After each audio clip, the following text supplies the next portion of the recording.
It was the most highly anticipated meeting yet of the Trump presidency. For the first time since he took office, Mr. Trump was face-to-face with his Russian counterpart, Vladimir Putin.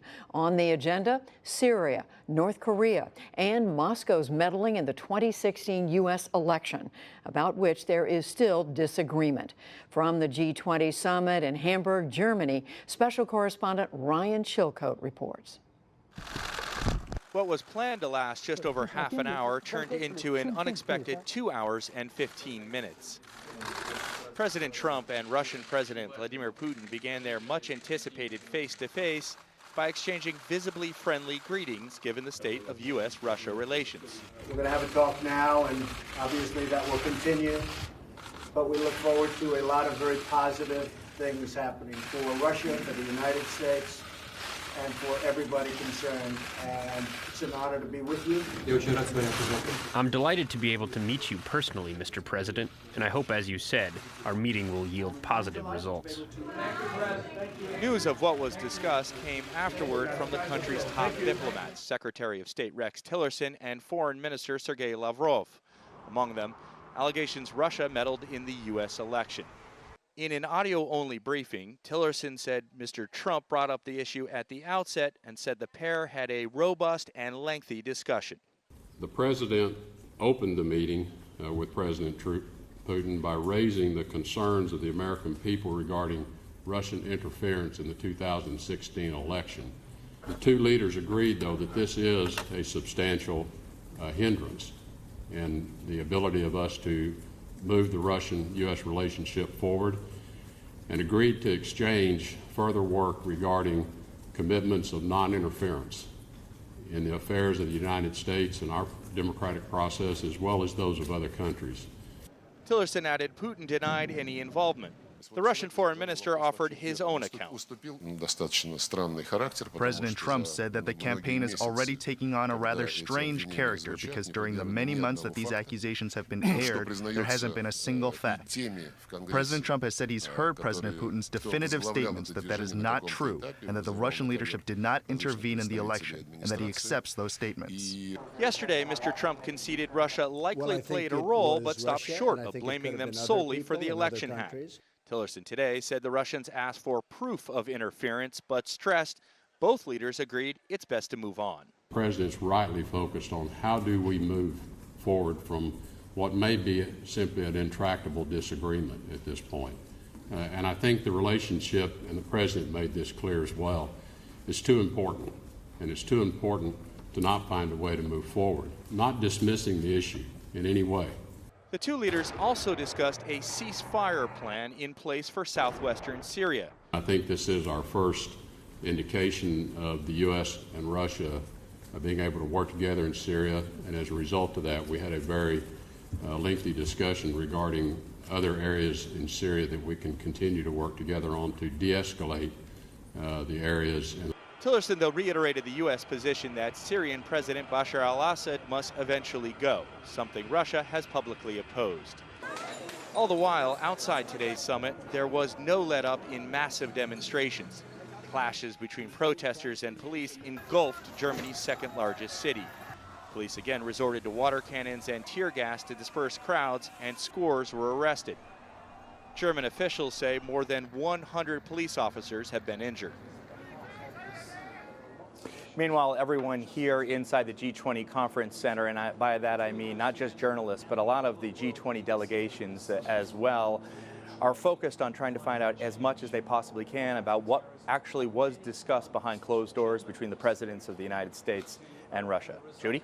You're right, a lot of questions, Ryan, 2 hours and 20 minutes. But first, this contradiction that is apparently there. You have the Russian foreign minister saying that President Trump accepted President Putin's denial about Russian meddling. And then, as we just heard, Secretary of State Rex Tillerson is saying they're intractably in disagreement. So how do we read this?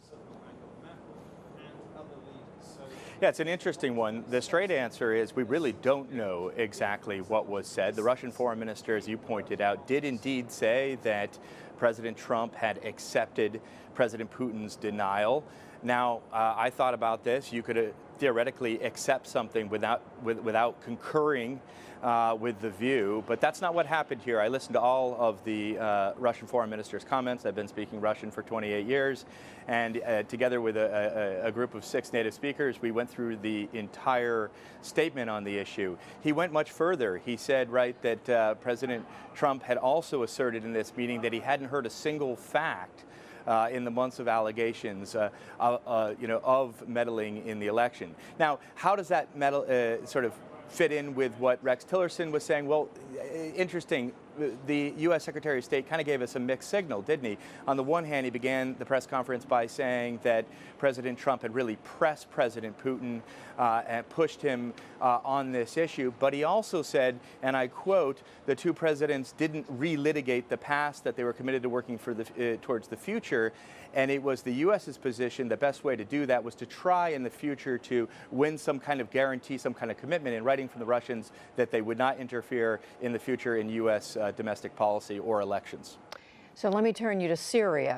After the meeting, it was announced that the two countries have agreed on a ceasefire for a part of Syria and that ongoing civil war. What do we know about the details of that? So what we know is that both the United States and Russia have been discussing this for some time. It looks like most of the agreement was worked out in advance. They signed a memorandum of understanding between Russia, the United States, and Jordan that they would have a ceasefire that will begin shortly in the south, in Syria, and that there would be a plan to de-escalate or reduce the violence in the southwest of the country. The Secretary of State did say that there were still a couple more meetings that were necessary, maybe another week, to work out the details of who would actually be providing the security on the ground. And I would point out that, remember, it's not just Russia and the United States that have forces in Syria. Iran does as well, so it'll be interesting to see how they fit into this agreement. And I would also point out that we have had 4 ceasefire agreements before this. Right. True. Ryan, finally, so many journalists there and others watching this meeting today between the Russian and the U.S. president. What are people taking away? What did you take away from this? I mean, in terms of how they addressed, how they looked when they were together, what they said? Look, the body language was warm. There's no doubt, there's no questioning that. You could really see that. President Putin, for his part, when he was speaking Russian, he was very deferential. He was very polite. He went out of his way to be respectful, calling President Trump Mr. President as he addressed him. And then we heard from Rex Tillerson say that their chemistry was very positive, that they almost immediately took to one another. And interestingly, I thought, he also added that no one could stop the meeting, that several aides peeked in through the door to try and break up the meeting, and at one point they even sent Melania Trump into the meeting to try and break it up, and that she too failed, and that the two presidents, despite everyone else's wishes, went on talking for another hour because they so enjoyed the conversation. Fascinating that they ignored the First Lady's efforts to get it to stop. All right, Ryan Chilcote reporting for us from Hamburg, Germany. Thank you. And we will hear from Britain's Defense Secretary Michael Fallon on Syria, on Russia, and other issues right after the news summary.